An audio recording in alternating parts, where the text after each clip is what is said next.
এক্ষুনি গাড়ি থেকে নামেন এবং যে দুজনকে আটক করছেন ছেড়ে দেন। যদি বাসায় গিয়া নিজের বউরে মুখ দেখাইতে চান, নিজের সন্তানের কাছে মুখ দেখাইতে চান, গাড়ির থেকে নেমে যান, এক্ষুনি নেমে যান, ফেল করে তাকায়েন না। ও ভাই, রেসপেক্ট ব্রো, রেসপেক্ট। দোয়া করবেন যাতে আপনাদের মতো কুরআনের সন্তানদের মুখ না লাগে। বাংলাদেশের 90% শিক্ষার্থী আর 1% হলে সন্ত্রাস, সন্ত্রাসের চান্স পাইবো মাত্র বিরিয়ানির লোভে। এরা এখানে আসে, এই ছেলেটা পাস করছে, এই ছেলেটা পড়াশোনা করে। যদি আন্দোলন না থামে তাহলে তো তাদের পাকিস্তানে পাঠিয়ে দেওয়া ছাড়া আমাদের আর কোনো গত্যন্তর থাকবে না।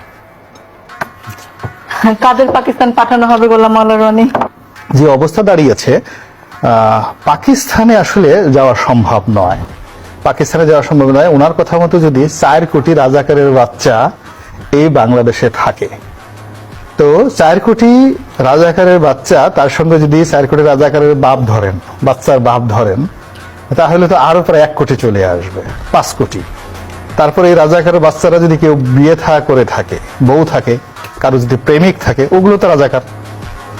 এতে কোনো অবস্থা নাই। অর্থাৎ 5 কোটি রাজাকারের বাচ্চা, তাদের বাপ, তাদের মা, এরা রাজাকার। এদের যদি বিয়ে করে থাকে, বউ রাজাকার। এ যদি প্রেম করে থাকে কারোর সাথে, এই যে ইয়াং ছেলেরা, তো এটা তো সঙ্গতি কারণে আর রাজাকারের মেয়ের সাথে সে প্রেম করবে, তার বাইরে তো কোনো মুক্তিযোদ্ধার মেয়ের সাথে সে প্রেম করবে, এটা common. So this number is more than 12 lakh. ওনার হিসাব অনুযায়ী নাম্বার হয়ে যায় 12 কোটি। 4 কোটি রাজাকার এই রাস্তায় এখন যদি থাকে, 12 কোটি হয়ে যায়। বউ, বাচ্চা, প্রেমিক, এগুলো সব ধরলে আর কি, নাতিপুতি ধরলে 12 কোটি লোককে আসলে পাকিস্তান যাওয়া সম্ভব নয়। বরং এই রাজাকারের বাচ্চারা, 12 কোটি রাজাকারের বাচ্চারা যদি এক হয়ে যায়, তারা অনেককে ভারতে পাঠিয়ে দিতে পারে। That is the dangerous game.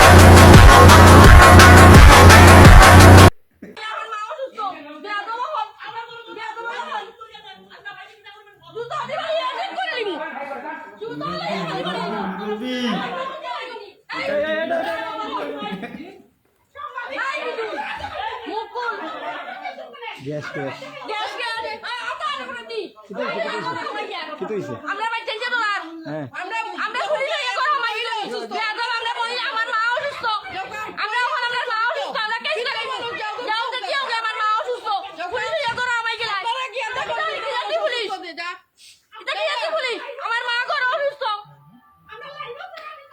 আমরা লাইভ নিয়ে গেলাম, আমরা হতাইনি। সরকারকে আমার একটা প্রশ্ন, আমরা যদি যারা, আমরা তো হাতে অস্ত্র নেই নাই, আমরা খালি লাঠি আর ইট নিয়ে নামছি, আপনারা কি আসেন রবার্ট বুলেট, অরিজিনাল বুলেট, বোমা, যে যা পারছেন রাইফেল নিয়ে নামছেন, আমাদের হাতে যদি অস্ত্র ওঠে আপনারা কি বাঁচবেন? একটা 4 কোটি রাজাকারের হাতে যদি অস্ত্র ওঠে আপনারা কি থাকতে পারবেন? আপনারা মাঠে আসতে পারবেন? এটাই আপনার কাছে প্রশ্ন। আমরা অস্ত্র ধরি না, যে হাতে কলম ধরি সে হাতে অস্ত্র ধরতে আমরা 2বার চিন্তা করি। আপনাদের মতো অমানিক হলে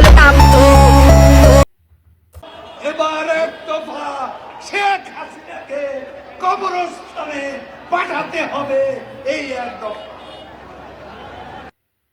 জাতীয় আন্তর্জাতিকভাবে বাংলাদেশের বদনাম, আর আমি তো আছি, যখন থেকে আসছি তখন থেকেই গালি খাচ্ছি, তো খাচ্ছি, আমি তো পড়া করিনি।